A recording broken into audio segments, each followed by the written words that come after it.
Friends and welcome to Pendulum video पे आपका स्वागत है। आज हम पढ़ेंगे daily current affairs of 5 November 2020। तो जल्दी से सेशन को ज्वाइन कर लीजिए और जिन्होंने चैनल को सब्सक्राइब नहीं किया है इसको सब्सक्राइब करिए, बेल आइकन को प्रेस करिए।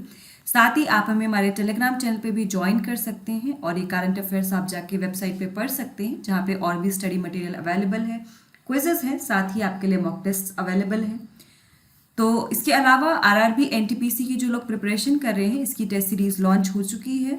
इसमें वेरियस पैकेजेस हैं, आप उसको ज्वाइन कर सकते हैं CBT 1 एंड CBT 2 के लिए। इसके अलावा जो बच्चे CGL Tier 2 की प्रिपरेशन कर रहे हैं SSC CGL की, उनके लिए इंग्लिश का कोर्स चल रहा है, crash course which is free of cost. इसके अलावा CGL Tier 2 की जो टेस्ट सीरीज़ है वो भी अवेलेबल है, आप उसको जाके ज्वाइन कर सकते हैं। और जो बच्चे UPPCS मेंस की प्रिपरेशन कर रहे हैं तो मेंस की टेस्ट सीरीज भी ज्वाइन कर सकते हैं, जिनमें उनको GS के वेरियस पेपर्स मिलेंगे, हिंदी जनरल हिंदी का पेपर मिलेगा और इसके अलावा ऐसे पेपर भी अवेलेबल है। चलिए हम लोग पहले प्रीवियस डे की न्यूज़ रिवाइज कर लेते हैं। मालाबार एक्सरसाइज का जो 2020 का एडिशन है, जो कि मालाबार सीरीज ऑफ एक्सरसाइज का 24th एडिशन है, ये शुरू हो गया और ये 3 से लेकर 6 नवंबर तक चलेगा और ये 2 फेजेस में होगा। फेज़ 1 विशाखापट्टनम में होगा और जो फेज़ 2 होगा वो मिड ऑफ नवंबर में अरेबियन सी में होगा। इस मालाबार में ऑस्ट्रेलिया, इंडिया, जापान और US की नेवीज जो हैं वो पार्टिसिपेट कर रही हैं और पहली बार ये क्वाड ग्रुप की जो कंट्रीज की नेवीज हैं, पहली बार इन क्वाड ग्रुप कंट्रीज की नेवीज पार्टिसिपेट कर रही हैं किसी एक्सरसाइज में, मिलिट्री एक्सरसाइज में। एंड ये जो नेवल एक्सरसाइज है ये 1992 में स्टार्ट हुई थी as a bilateral exercise between India and US और 2015 में इसको जापान ने इसको ज्वाइन किया था एंड अब इसमें ऑस्ट्रेलिया भी इस साल पार्टिसिपेट कर रहा है। नेक्स्ट इज डुआर्टो पचेको, जो पोर्तुगल से हैं, उनको नया प्रेसिडेंट चुन लिया गया है इंटर पार्लियामेंट्री यूनियन का और ये 206th सेशन जो हुआ था गवर्निंग काउंसिल का ऑफ IPU, उसके दौरान इसको किया गया था, इलेक्शन ये हेल्ड हुआ था एंड ये 3 ईयर टर्म के लिए प्रेसिडेंट रहेंगे। 2020 से लेकर 23 तक इनका टर्म रहेगा। Reliance Jio becomes title sponsor of women T20 challenge. पहली बार ऐसा हुआ है कि कोई टाइटल स्पॉन्सर जो है वो एक्सक्लूसिवली पार्टनर किया है जिसने BCCI के साथ वुमेन T20 चैलेंज के लिए एंड इस बार रिलायंस जियो जो है वो टाइटल स्पॉन्सर बना है। एंड IPL का टाइटल स्पॉन्सर कौन है, जल्दी से कमेंट करके बताइए। IPL का टाइटल स्पॉन्सर कौन है? ड्रीम 11 है, बहुत ज़्यादा ऐड आता है इसका। नेक्स्ट इज प्रकाश पूरब ऑफ श्री गुरु रामदास जी। तो जो श्री गुरु रामदास जी हैं ये 4th सिख गुरु हैं, ठीक है। इनका जन्म जो है ये हुआ था 24 सितंबर 1534 को और इसके बाद इन्होंने अपने बेटे को नेक्स्ट सिख गुरु बनाया। तो 5th सिख गुरु जो थे वो गुरु अर्जुन देव सिंह थे। Next is special cover has been release to commemorate golden jubilee of department of science and technology. Department of science and technology 1971 में बना था। ये ministry of science and technology के अंतर्गत एक डिपार्टमेंट है जो कि साइंस एंड टेक्नोलॉजी के प्रमोशन में काफ़ी इंपॉर्टेंट रोल प्ले करता है और इस वर्ष मतलब 2020 से लेकर मई 3 2020 से लेकर मई 3 2021 तक ये अपनी 50th एनिवर्सरी सेलिब्रेट कर रहा है। इसके अलावा एक MOU साइन हुआ है IREDA और ministry of new and renewable energy के बीच। IREDA जो है ये मिनी रत्न कंपनी है ministry of new and renewable energy के अंतर्गत और उन्होंने जो साल का जो टारगेट है 2020-21 के लिए वो सेट किया है। Next is sports authority of India का एक रीजनल सेंटर अभी इनॉग्रेट किया गया जीरकपुर पंजाब में और ये 11th सेंटर जो है रीजनल सेंटर बना है स्पोर्ट्स अथॉरिटी ऑफ इंडिया का और नॉर्दर्न बेल्ट में ही काफ़ी मेन सेंटर की तरह एक्ट करेगा। Next is INS Airavat reached Sudan with food aid under mission Sagar 2।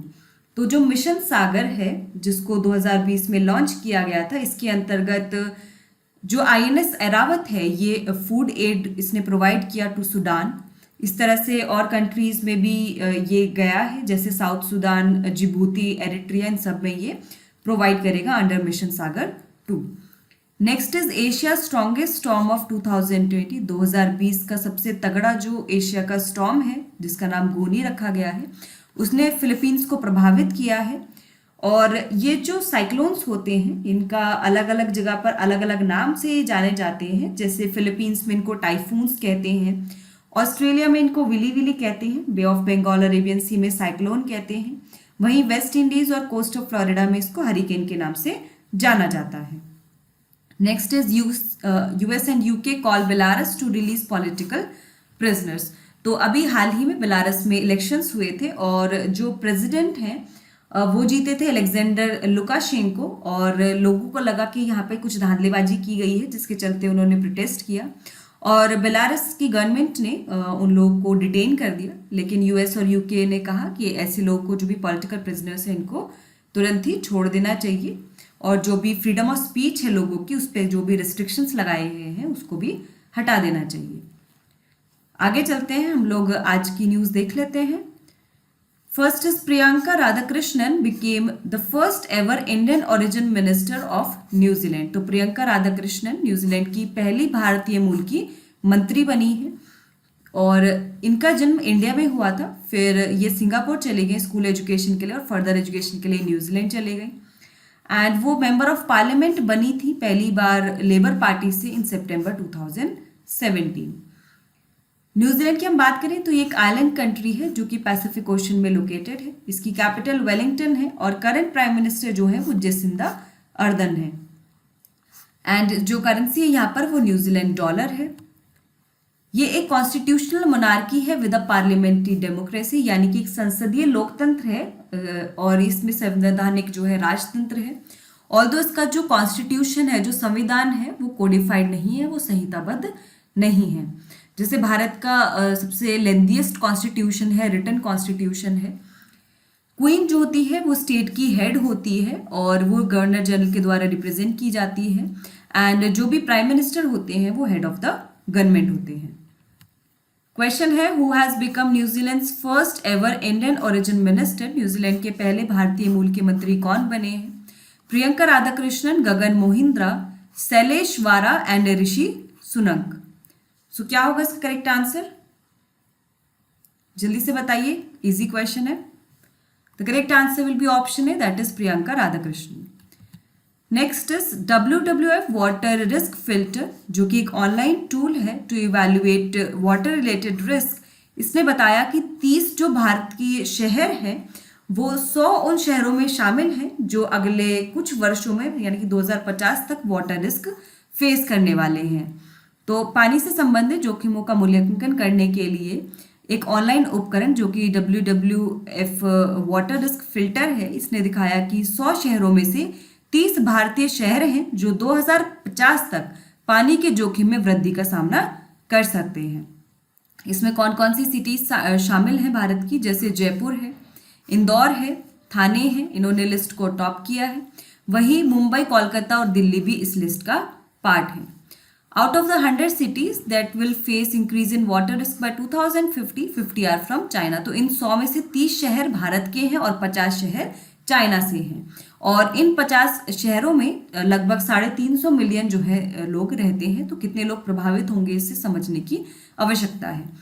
Egypt का जो अलेक्जेंड्रिया है उसने लिस्ट को टॉप किया है, यानी कि ये वाटर रिस्क को सबसे ज़्यादा फेस करेगा 2050 तक। वहीं सऊदी अरेबिया का जो मक्का है, देन तांगशेन है चाइना में, सऊदी अरेबिया है अद दमान और रियाद में, ये इसके बाद आते हैं। यानी कि टॉप पे अलेक्जेंड्रिया है जो कि इजिप्ट का है एंड देन उसके बाद ये बाकी सारी प्लेसेस आती हैं। Sierra Leone, Freetown, China's Taiyuan and other cities found less among bottom 10 cities in the list of 100 cities. तो ये जो सिटीज हैं ये टॉप 100 की लिस्ट में नीचे पाई गई हैं। And Beijing, Jakarta, Johannesburg, Istanbul, Hong Kong, Mecca and Rio de Janeiro, these are included in the list of cities that will face risk by 2050। ठीक है, तो बीजिंग, जकार्ता, जोहान्सबर्ग, इस्तांबुल और Hong Kong, Mecca, Rio de Janeiro ये भी इसमें शामिल है शहर। द पॉपुलेशन और number of people living in high water risk areas will possibly increase from 17% to 51%। तो अभी जो लोग ऐसे रीजन में रह रहे हैं जहाँ पे हाई वाटर रिस्क एरियाज हैं, वहाँ पे पॉपुलेशन अभी 17% है, लेकिन अनुमान लगाया जा रहा है इस रिपोर्ट के अकॉर्डिंग कि ये 2050 तक 51% हो जाएगी। The report also talk about the efforts to revive बसेती हाली wetland in Bengaluru and Sirpur lake in Indore. तो रिपोर्ट में बेंगलुरु में बसेट हाली वेटलैंड और इंदौर में सिरपुर झील को पुनर्जीवित करने के प्रयासों के बारे में भी बात की गई है। वाटर रिस्क फिल्टर की हम बात करें तो ये 2012 में लॉन्च किया गया था एंड ये को डेवलप किया गया है world wide fund for nature और German development finance institution DEG के द्वारा। This help both investors and companies in evaluating water risk that their operations and investment face around globe। यह निवेशकों और कंपनियों दोनों को पानी के जोखिमों का मूल्यांकन करने में मदद करता है जो उनके संचालन और निवेश का दुनिया भर में सामना करते हैं। क्वेश्चन आपके लिए, how many Indian cities are placed among 100 cities that will face an risk increase in water risk by 2050 as per WWF water risk filter। 100 भारतीय शहरों में कितने भारतीय शहरों को रखा गया है जो WWF वाटर रिस्क फिल्टर के अनुसार 2050 तक पानी के जोखिम में वृद्धि का सामना करेंगे? 20, 30, 40 एंड 50। तो क्या होगा इसका correct answer? The correct answer will be option B, that is 30। Next is Carnatic music violinist Tiruppunithura Narayaniyer Krishnan, that is TN Krishnan, he recently passed away. तो कर्नाटक संगीत वायलिन वादक त्रिपुनिथुरा नारायणर कृष्णन, TN कृष्णन, इनका सोमवार को निधन हो गया and he was thought as a part of violin trinity of Carnatic music. तो उनको तमिलनाडु कृष्ण जो TN कृष्णन है, इनको कर्नाटक संगीत के वायलिन ट्रिनिटी का एक हिस्सा माना जाता है। लालगुडी जयराम एंड MS गोपाल कृष्णन त्रिमूर्ति के अन्य भाग है। तो ये जो वायलिन ट्रिनिटी है इसमें TN कृष्णन, लालगुडी जयरमन और MS गोपाल कृष्णन शामिल हैं। वो सेमानगुडी श्रीनिवास अय्यर के डिसाइपल थे, उनके शिष्य थे और उनका जन्म केरला में हुआ था। उन्होंने संगीत Kalanidhi award Madras music academy का जीता। पद्म विभूषण से भी उनको सम्मानित किया गया, साथ साथ पद्म विभूषण से भी उनको सम्मानित किया जा चुका था। क्वेश्चन आपके लिए, what is the name of Carnatic music violinist who recently passed away on Monday. Karnataka संगीत वायलिन वादक का क्या नाम है जिनका हाल ही में सोमवार को निधन हो गया? Lalgudi Jayaraman, MS Gopal Krishnan, TN Krishnan, सेमानगुडी Srinivasa Iyer. सो क्या होगा इसका करेक्ट आंसर? ऑप्शन सी होगा, that is TN Krishnan. Next is Ants Group highly anticipated IPO has been suspended by China from listing at Shanghai and Hong Kong stock exchanges। तो जो विशालकाय एंट ग्रुप है इसके बहुप्रतीक्षित IPO को चीन द्वारा शंघाई और हांगकांग स्टॉक एक्सचेंज में सूचीबद्ध करने से निलंबित कर दिया गया है। This $37 billion IPO has been suspended just 2 days before its debut। तो ये 37 बिलियन अमेरिकी डॉलर का IPO अपने पदार्पण से 2 दिन पहले ही निलंबित कर दिया गया है। जो ये लॉन्च होना था उससे पहले इसको जो है सस्पेंड कर दिया गया है। The decision has been taken after meeting of Ant Group senior executives and China's top financial regulators. तो ये निर्णय एंट ग्रुप के वरिष्ठ अधिकारी और चीन के शीर्षक वित्तीय नियामकों की बैठक के बाद लिया गया है। अलीबाबा के जो फाउंडर हैं जैक मा, उनका एंट ग्रुप के शेयर में 8% हिस्सा है, वहीं उनको कंपनी के जो वोटिंग राइट्स है उसका 50% हिस्सा उनके पास है। IPO की हम बात करें, सबसे पहले इसकी फुल फॉर्म आप जान लीजिए। इसकी फुल फॉर्म है इनिशियल पब्लिक ऑफरिंग, और ये एक प्रोसेस है जब पहली बार किसी कंपनी को मार्केट से पैसा उठाना होता है तो वो इनिशियल पब्लिक ऑफरिंग करते हैं, अपने शेयर्स को इशू करते हैं पब्लिक को। तो ये वह प्रक्रिया है जब पहली बार कोई कंपनी पूंजी जुटाने के लिए जनता को शेयर जारी करती है, इसीलिए इसका नाम है इनिशियल पब्लिक ऑफरिंग, प्रारंभिक सार्वजनिक पेशकश। In India SEBI regulates the entire process of investment via an IPO। तो भारत में कौन इसको रेगुलेट करता है? सेबी एक IPO के माध्यम से निवेश की पूरी प्रक्रिया को नियंत्रित करती है। सेबी क्या है? Securities and exchange board of India. Question आपके लिए, which of the following statement is और आर करेक्ट अबाउट IPO। निम्नलिखित में से कौन सा कथन IPO के बारे में सही है? It is the process when the first time a company issue shares to the public to raise capital. यह वह प्रक्रिया है जब पहली बार कोई कंपनी पूंजी जुटाने के लिए जनता को शेयर जारी करती है। In India it is regulated by the ministry of finance. Bharat में इसे वित्त मंत्रालय द्वारा विनियमित किया जाता है। आपको यहाँ पर करेक्ट कोड चूज करना है, 1 only, 2 only, both 1 and 2 and none of the above. तो ध्यान से पढ़िए, इसमें पूछा गया है कौन सा स्टेटमेंट करेक्ट है। सो इसका करेक्ट आंसर होगा option A, that is 1 only, क्योंकि जो सेकंड स्टेटमेंट है गलत है। It is regulated by SEBI. Next is government provided 2.5 crore rural home tap connection under जल जीवन मिशन। तो सरकार के अनुसार 2019 से 2.5 करोड़ ग्रामीण परिवारों को जल जीवन मिशन के तहत नल कनेक्शन मिले हैं। डेटा के अनुसार तेलंगाना और बिहार जो है वो लीडिंग स्टेट्स बने हैं इस मिशन में। एंड जो ये जल जीवन मिशन है, इसका एम यही है कि 2024 तक प्रत्येक रूरल हाउस होल्ड को टैप कनेक्शन प्रोवाइड किया जाए। Goa is the first state to provide a tap connection to every rural household. तो गोवा हर ग्रामीण परिवार को नल कनेक्शन प्रदान करने वाला पहला राज्य है। ये हमने पहले भी पढ़ा था, न्यूज़ में आया था जब ये। तेलंगाना ने इस मिशन में टॉप किया है, क्योंकि इसने सबसे ज़्यादा जो है टैप कनेक्शन प्रोवाइड किए हैं, which is 38 lakh tap connections. इसके बाद बिहार का नंबर है, जिसने 54.38% ऑफ रूरल हाउस होल्ड्स को कवर किया है।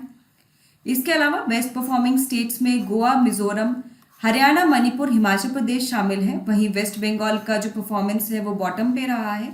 उसने सिर्फ 1.44 रूरल हाउस होल्ड्स को कवर किया है अंडर दिस मिशन।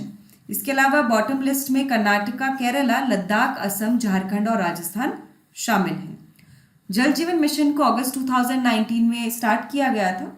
ये मिनिस्ट्री ऑफ जल शक्ति जो है इसकी नोडल एजेंसी है, और इसका मेन पर्पस है कि पाइप वाटर सप्लाई जो है हर एक रूरल हाउस होल्ड को प्रोवाइड करना है बाय 2024। सो क्वेश्चन आपके लिए, which state has topped under the जल जीवन mission in providing tap connections. किस जल ने नल कनेक्शन प्रदान करने में जल जीवन मिशन के तहत शीर्ष स्थान प्राप्त किया है? बिहार, गोवा, तेलंगाना एंड झारखंड। सो क्या होगा इसका correct answer? The correct answer will be option C, that is Telangana. Next is Jwala Gutta academy of excellence has been launched at Gachibowli in Hyderabad, Telangana. और इस अकेडमी को वर्ल्ड चैंपियन, ब्रॉन्ज मेडलिस्ट और इंडिया की जो बैडमिंटन प्लेयर है ज्वालागट्टा, इन्होंने खुद इसको सेटअप किया है।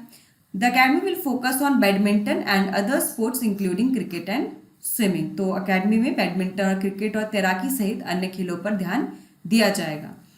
Dronacharya awardee badminton coach Syed Mohammad Arif is heading the panel for recruitment of coaches for the academy. तो Dronacharya awardee badminton coach Syed Mohammad Arif जो है वो अकेडमी के लिए कोचों की भर्ती के लिए जो पैनल है उसका नेतृत्व कर रहे हैं।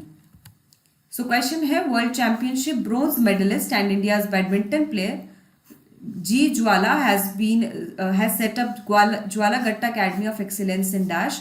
विश्व चैंपियनशिप की कांस्य पदक विजेता और भारत की बैडमिंटन खिलाड़ी जी ज्वाला ने ज्वालागट्टा अकेडमी ऑफ एक्सीलेंस की स्थापना डैश में की है। हैदराबाद, पुणे, चेन्नई एंड अहमदाबाद। तो कहाँ सेटअप किया गया है ये? इसका सही आंसर होगा option A, that is Hyderabad. Guys keep commenting the correct answer. Video को लाइक करिए, शेयर करिए, कोई डाउट है कमेंट बॉक्स में मेंशन करिए। नेक्स्ट इज, ये इंपॉर्टेंट है, पन्ना टाइगर रिजर्व जो मध्य प्रदेश में लोकेटेड है। मध्य प्रदेश का जो पन्ना टाइगर रिजर्व है उसको यूनेस्को बायोस्फीयर रिजर्व डिक्लेयर कर दिया गया है, और उसको UNESCO world network of biosphere reserves में इंक्लूड कर लिया गया है। ठीक है, और 28 अक्टूबर 2020 को 25 नई साइट जो है वो यूनेस्को मैनन बायोस्फीयर प्रोग्राम के अंतर्गत शामिल की गई हैं to the world network of biosphere reserves. ठीक है, तो यूनेस्को मैनन बायोस्फीयर प्रोग्राम के द्वारा 25 site world network of biosphere reserves में ऐड कर दी गई हैं, और अब जो टोटल बायोस्फीयर रिजर्व्स हैं वो 714 हो गए हैं, जो कि 129 कंट्रीज में लोकेटेड हैं। इनमें से 21 जो हैं वो ट्रांसबाउंड्री साइट्स हैं, यानी कि जो मोर देन वन कंट्री में लोकेटेड है। इसके अलावा पन्ना टाइगर रिजर्व जो है इसको इसलिए इंक्लूड किया गया है क्योंकि इसमें पहले जो है ऑलमोस्ट 0 टाइगर्स थे, एंड एक डिकेड में यानी कि लगभग 10 साल में यहाँ पर जो टाइगर्स की संख्या है वो बढ़कर 50 हो गई है। यूनेस्को जो है वो हर वर्ष world network of biosphere reserves में कुछ साइट्स को ऐड करता है और दूसरी साइट्स को हटा देता है depending on the criteria. Panna tiger reserve की हम बात करें तो ये पन्ना और छतरपुर डिस्ट्रिक्ट में लोकेटेड है मध्य प्रदेश की। ये 1981 में सेटअप हुआ था और इसको टाइगर रिजर्व का दर्जा 1993 में दिया गया था। ये विंध्या हिल्स में लाई करता है और इसमें ड्राई डिसिडियस फॉरेस्ट है, शुष्क पर्णपाती वन है ये।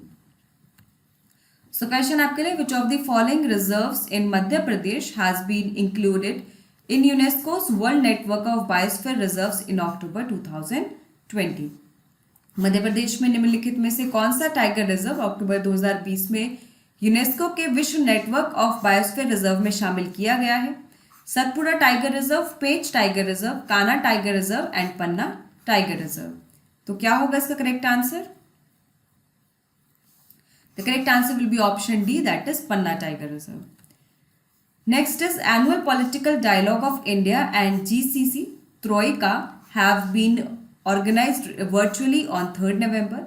तो जो वार्षिक राजनीतिक संवाद है भारत का और जीसीसी ट्रोइका का, इसका आयोजन 3 नवंबर को किया गया एंड इसमें भारत के जो एक्सटर्नल अफेयर्स मिनिस्टर हैं डॉक्टर एस जयशंकर, इन्होंने पार्टिसिपेट किया। वहीं जो सेक्रेटरी जनरल हैं जीसीसी के यानी कि गल्फ कॉपरेशन काउंसिल के, Bihar minister of foreign affairs और यूएई के जो मिनिस्टर ऑफ स्टेट हैं फॉर फॉरेन अफेयर्स, इन्होंने यहाँ पर पार्टिसिपेट किया।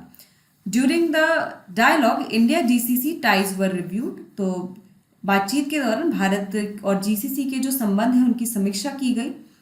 The leaders also praise the growth in ties in the last few years. और जो नेता हैं उन्होंने कहा कि पिछले कुछ वर्षों में जो रिलेशंस हैं जीसीसी और भारत के बीच में उनमें वृद्धि हुई है। GCC expressed happiness over India's inclusion in United Nation Security Council as a non permanent member for 2 years from January 2021। तो जैसा कि आप लोग जानते हैं कि भारत का जो कार्यकाल है यूएन सिक्योरिटी काउंसिल में as a non permanent member, वो जनवरी 2021 से स्टार्ट हो जाएगा एंड उसी पे जीसीसी ने जो है अपना प्रसन्नता व्यक्त की है, आभार व्यक्त किया है। गल्फ कॉपरेशन काउंसिल की हम बात करें तो ये 1981 में फॉर्म हुआ था। इसमें 6 सदस्य हैं जो हैं Bahrain, Kuwait, Oman, Qatar, Saudi Arabia और यूनाइटेड अरब अमारात्स। इसके हेडक्वार्टर्स कहाँ पर है? रियाद, सऊदी अरेबिया में है। सो क्वेश्चन है, annual political dialogue of which of the following has been organized virtually on 3 November. 3 नवंबर को निम्नलिखित में से किसकी वार्षिक राजनीतिक वार्ता आयोजित की गई? India and GCC troika, India and European troika, India and OSCE troika and India and ASEAN troika. So क्या होगा इसका correct answer? Correct answer will be option A, that is India and GCC Troika. Next is government data reveals that India's export has declined 5.4% in October to $24.82 billion due to dip in shipments of petroleum products, gems and jewelry, leather and engineering goods.